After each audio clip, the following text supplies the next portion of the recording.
Ini Ya. berkaitan dengan permandian ya Pak. Ya. Jadi salah satu contoh misalnya bapak saya ini punya agama Katolik kan, Ya. ikut saya. Cuma dia itu memang cuma agama, ikut agama di KTP. Pada waktu ketika dia sakit, dia ada menderita sakit, seumur dia ada tua, dia sakit berat kan. Ya. Jadi waktu dia sakit berat itu, jadi anak-anaknya bertanya, apakah Bapak mau terima Yesus selaku Tuhan dan Juru Selamat? Oh dia mau. Nah, jadi langsung, seandainya saya panggil pastor, dia dibaptis dan apakah dia bisa ikut untuk komuni kudus Pak atau sakramen? Terima kasih Pak. Baik Pak, pertanyaannya baik sekali. Jadi begini, seseorang dalam bahaya sakratul maut, lalu karena ya melihat cinta anaknya kepada orang tuanya, lalu orang tuanya ini ya kan memang pernah mengatakan dirinya mau menjadi pengikut Kristus. Kemudian inisiatif anak ini memanggil imam untuk membaptisnya, ya kan? Lalu artinya dia masih dalam keadaan sadar menyatakan itu. Dia mau menjadi pengikut Kristus, ya kan? Ya silakan, tidak ada masalah. Kemudian bagaimana? Apakah nanti ketika dia sudah dibaptis, ini kan baptisnya baptis darurat namanya. Apakah yang bersangkutan itu karena dia sudah lansia, dia harus mendapatkan pembelajaran atau tidak? Ya, kalau dia dalam keadaan normal, dewasa, masih mampu untuk ikut pembelajaran, baptis darurat itu dia harus menerima yang namanya pelajaran lagi Pak, untuk menerima sakramen ya Ekaristi atau komuni itu. Tapi kalau dia lansia, ketika dia sudah dibaptis oleh imam, ingat Pak, kalau imam yang baptisnya bukan darurat sebenarnya. Itu udah baptis normal karena memang haknya imam untuk membaptis. Jadi ketika dia dibaptis, lalu pada proses pembaptisan itu, imam pasti akan membagikan komuni ke dia. Kalau imam Pak ya. Kalau dia dibaptis awam karena mungkin bahaya sakratul maut, jadi awam itu melapor ke ketua umat bahwa dia dibaptis darurat. Kebetulan anaknya Katolik. Lalu habis itu dia bersama-sama untuk menyampaikan itu ke pastor. Ke pastor itu untuk mendapat yang namanya pelayanan sakramental. Tetapi dilihat dulu posisinya. Nah, jadi kalau dia dibaptis oleh imam, dia langsung menerima komuni Pak. Jadi seperti itu. Ya, Pak. Baik, gitu Pak. Jelas, jelas. Silakan, ada yang bertanya lagi?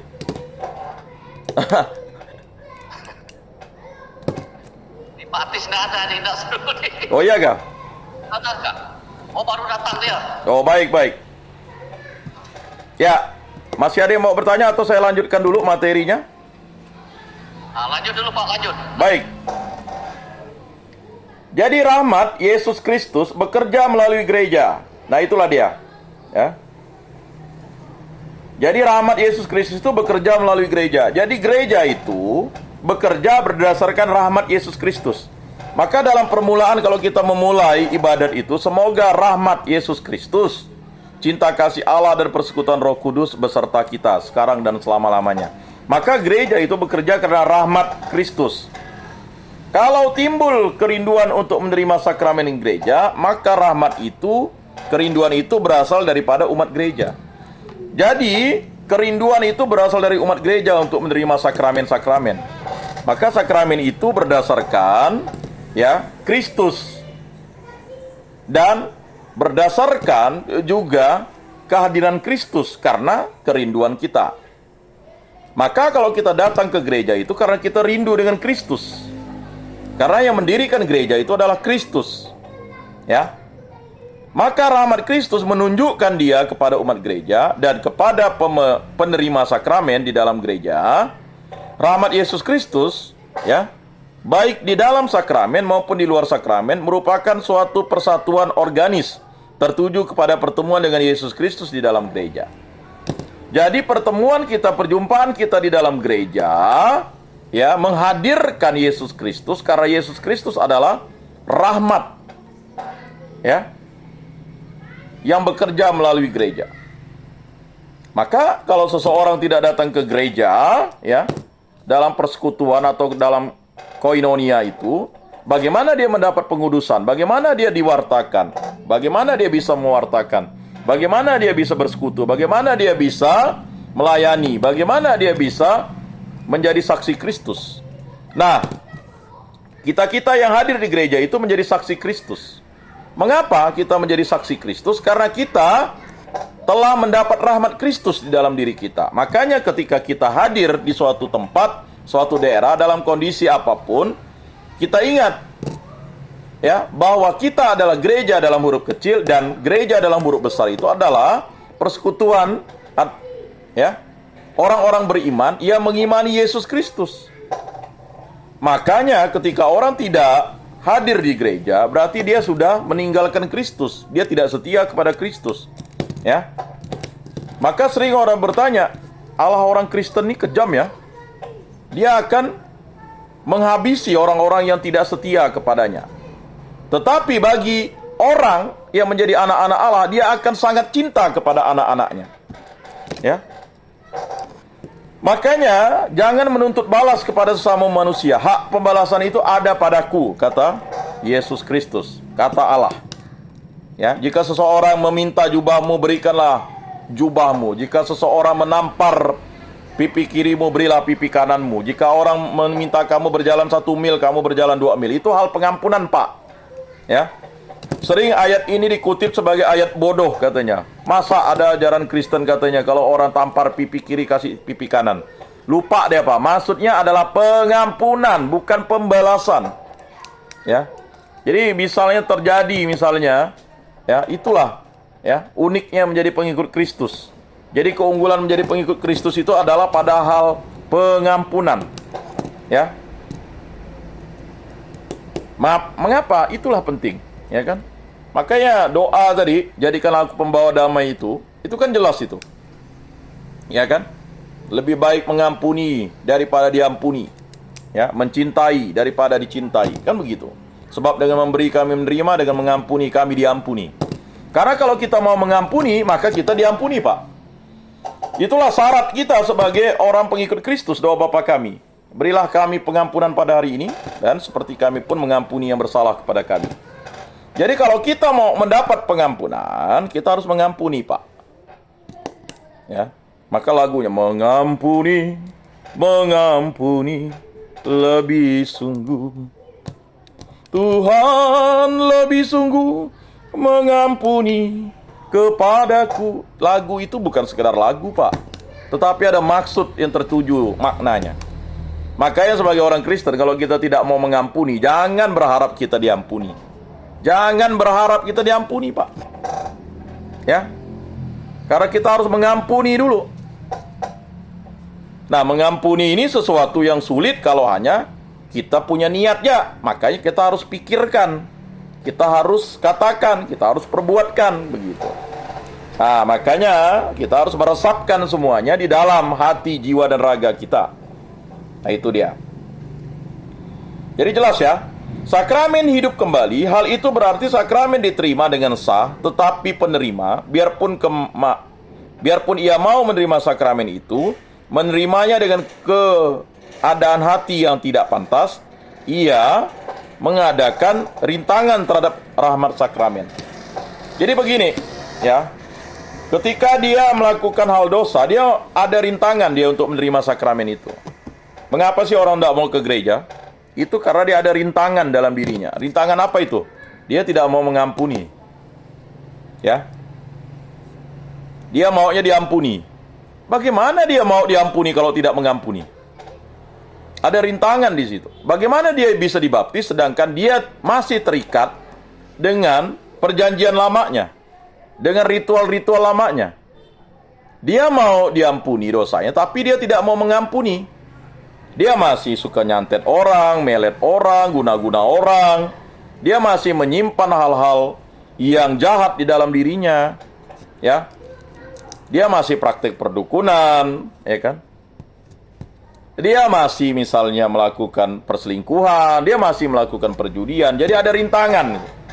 Apalagi kalau dia melakukan pembunuhan, perzinahan. Nah, itu kacau, Pak. Itu dosa berat. Itu dosa yang harus menerima sakramen pertobatan, ya, di gereja Katolik, ya. Kalau dia tidak menerima sakramen pertobatan, dia akan sulit mendapat rahmat. Bahkan tidak mendapat rahmat. Kalau dia misalnya tidak mendapat rahmat, padahal di dalam dirinya ada ritus. Jadi ada ritus, Pak. Orang yang dari baptis, lalu dia menjadi jahat. Itu di dalam dirinya ada ritus, tapi rahmat tidak ada. Maka sering orang bertanya, bagaimana orang mengetahui? Dulu Pak Agus pernah bertanya, bagaimana mengetahui Roh Kudus ada dalam diri seseorang? Ya kalau dia misalnya masih melakukan hal-hal yang jahat, dia tidak ada Roh Kudus dalam dirinya. Walaupun dia sudah dibaptis, iya, dia harus bertobat. Ritusnya ada, ritualnya ada, Pak, tetapi rahmat itu tidak ada dalam dirinya. Ya maka jangan heran ketika dia misalnya dibaptis, lalu dia tidak melaksanakan yang namanya tadi, ya. Ketika ada kebencian dia membawa cinta kasih, harusnya kan orang benci dia membawa cinta kasih. Dia malah membawa pembalasan, ya tidak ada rahmat di dalam dirinya. Nah, maka untuk itu rahmat itu harus diadakan. Karena apa? Karena sakramen itu harus ya tanpa rintangan kita menghadapinya. Jadi saudara-saudari yang terkasih, bapak-bapak yang terkasih dalam Yesus Kristus, ya, mari kita menjadi pengikut Kristus yang selalu hidup dalam Kristus. Makanya ya, kemudian ia ya harus memahami itu.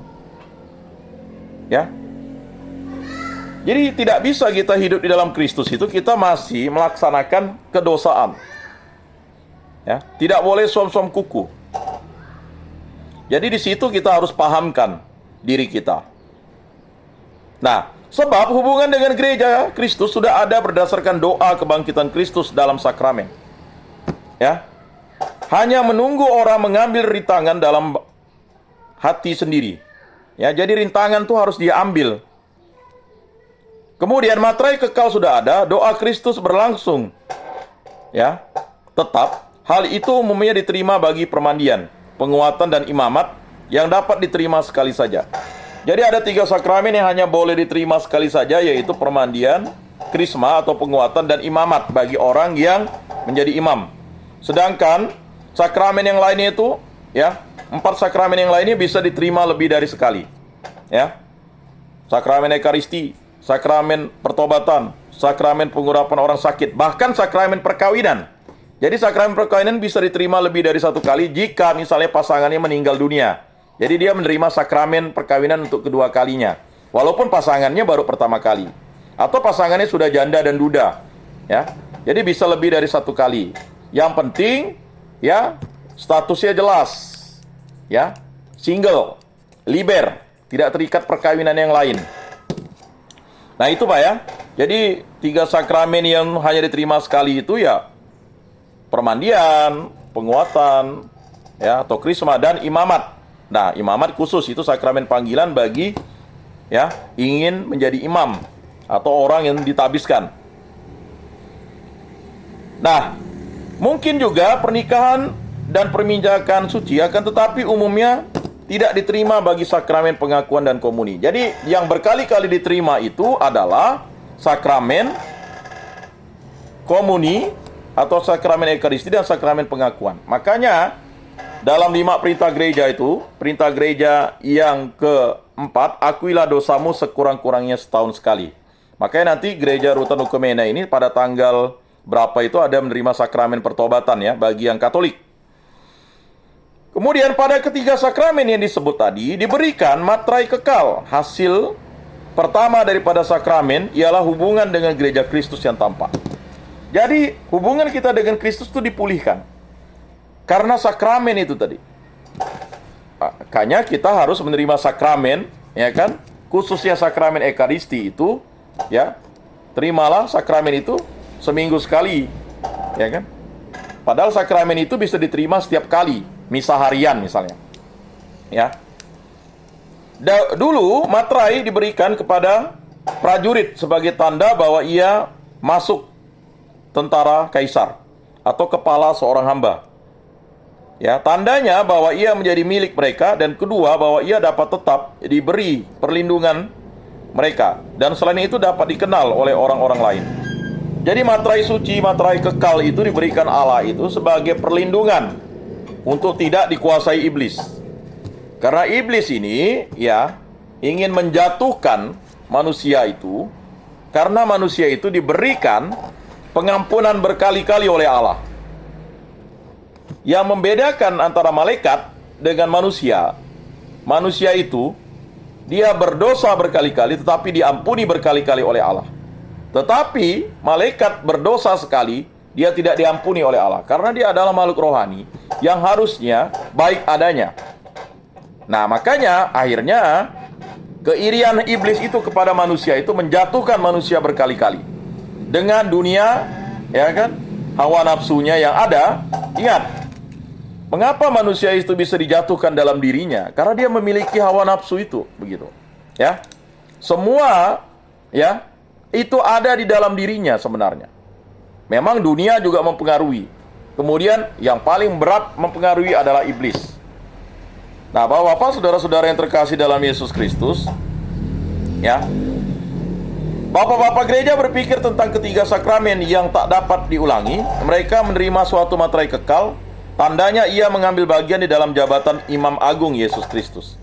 Jadi seseorang yang tertabis itu, ya, dia mengambil jabatan Imam Agung Yesus Kristus. Makanya seseorang imam yang tertabis itu bisa mengkonsekrat, ya, roti, ya kan, atau hosti itu menjadi tubuh Kristus.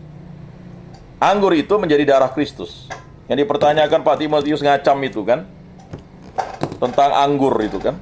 Anggur baru dalam perjanjian baru itu adalah anggur, ya, yang diberikan oleh Yesus Kristus sebagai, ya kan, lambang darahnya. Makanya pada pesta pernikahan di Kana, dia katakan, belum tiba waktunya aku. Karena Yesus belum mungkin waktu itu, Yesus itu masih berusia 30 tahun, dan dalam tradisi Yahudi, umur itu belumlah layak dan tepat untuk mewartakan. Tetapi, ya, karena Bunda Maria, ya,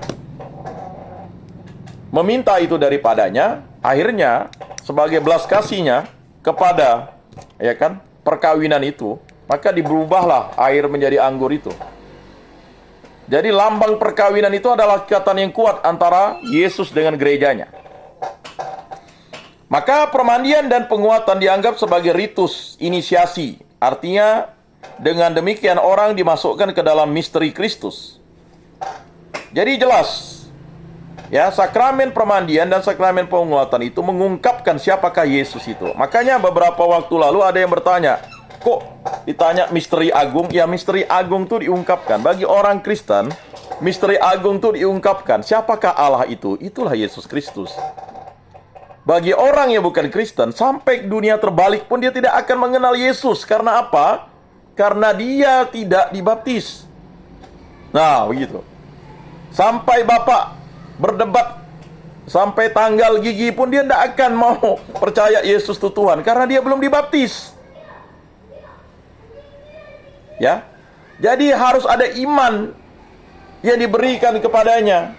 Ketika dia beriman dan percaya Yesus itu adalah Tuhan, maka dia bisa dibaptis. Begitu ya Bapak-bapak, saudara-saudara. Makanya dalam perjanjian lama, Mesias itu hadir pada bangsa Israel karena bangsa Israel itu sudah tahu siapa itu, ya.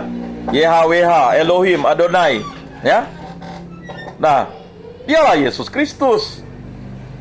Tapi bagi orang yang belum tahu Yesus itu, sampai dunia terbalik pun dia tidak akan bisa dibaptis kalau dia tidak percaya Yesus sebagai Tuhan dan Juru Selamat.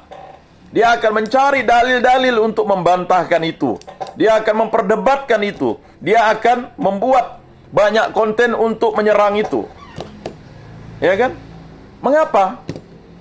Ya kan? Apa kata Yesus? Berbahagialah hal ini diungkapkan kepada orang-orang kecil, tetapi bagi orang yang cerdik, pandai, bijaksana, hal itu disembunyikan. Makanya kita berbahagia sebagai orang kecil yang bisa mengenal Yesus sebagai Tuhan dan Juru Selamat. Tetapi bagi orang yang udah belajar, mau profesor, doktor, kalau dia tidak, ya, punya iman akan Yesus Kristus, dia tidak akan bisa dibaptis. Nah, itu uniknya. Itulah mutiara. Jangan sampai mutiara itu masuk ke mulut anjing dan dikoyak-koyak oleh babi. Ya, Bapak-bapak, saudara-saudara yang terkasih dalam Yesus Kristus. Nah, makanya misteri agung itu, Ya. Jadi jelas dalam permandian orang masuk misteri Paskah, kematian dan kebangkitan Yesus yang sesudah itu terjadi iman agung di hadapan Allah. Oleh penguatan orang masuk misteri Pentakosta, ia turut menjadi pembawa roh kepada sesamanya.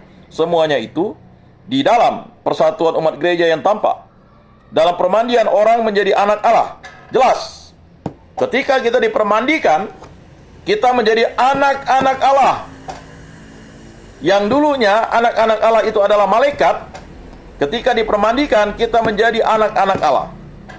Tetapi ingat, anak-anak Allah itu bisa dijatuhkan kembali oleh dosanya. Jadi jangan heran ketika orang udah dibaptis dia menjadi antikristus.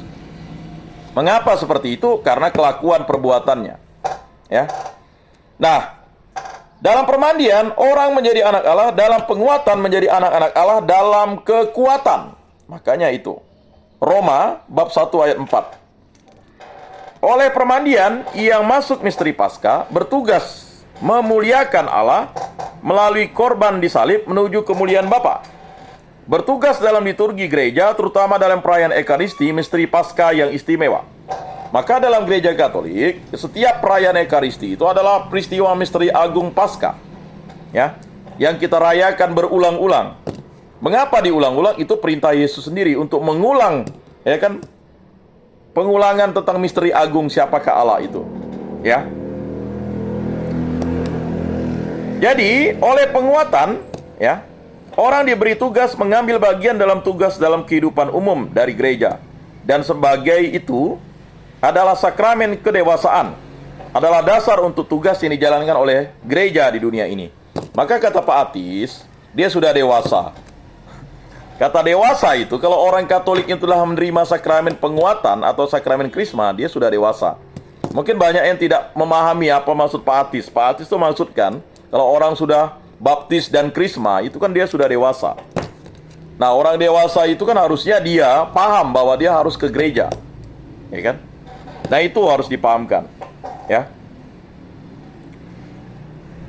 Jadi, sakramen kedewasaan adalah dasar untuk tugas yang dijalankan oleh gereja di dunia ini. Sebab itu, tugas kerasulan dengan sendirinya ada tiap-tiap orang beriman, dan tugas itu menjadi tampak dalam penguatan, materai kekal, ya. Kemudian, ya, menhabiskan dia menjadi anggota daripada bangsa imamat. Oleh imamat, maka materai menandakan inisiasi ke dalam klerus.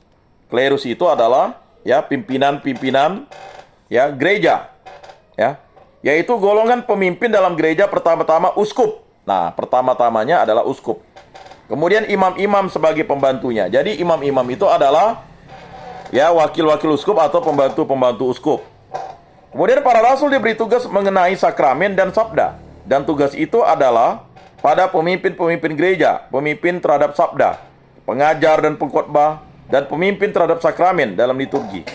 Materai itu menandakan mereka sebagai gembala yang baik yang memimpin umatnya dalam semangat cinta kasih. Kalau uskup, ya, atau imam merayakan misa, hanya dia menyelesaikan korban dalam pribadi Kristus. Namun korban misa itu didukung oleh imamat umum dari seluruh bangsa gereja, dari seluruh paroki, sebab korban itu adalah korban umat gereja kepada Bapa. Makanya orang yang dibaptis dan diberikan sakramen krisma itu dia memiliki imamat umum namanya. Ya, imamat umum itu adalah kita awam. Makanya dalam gereja itu ada 3, ya, jabatan umat atau 3 jenis umat. Umat berjabatan, umat inti yaitu biarawan-biarawati, dan umat awam. Kemudian materai sakramen disebut oleh Santo Thomas akar pokok kehidupan rohani.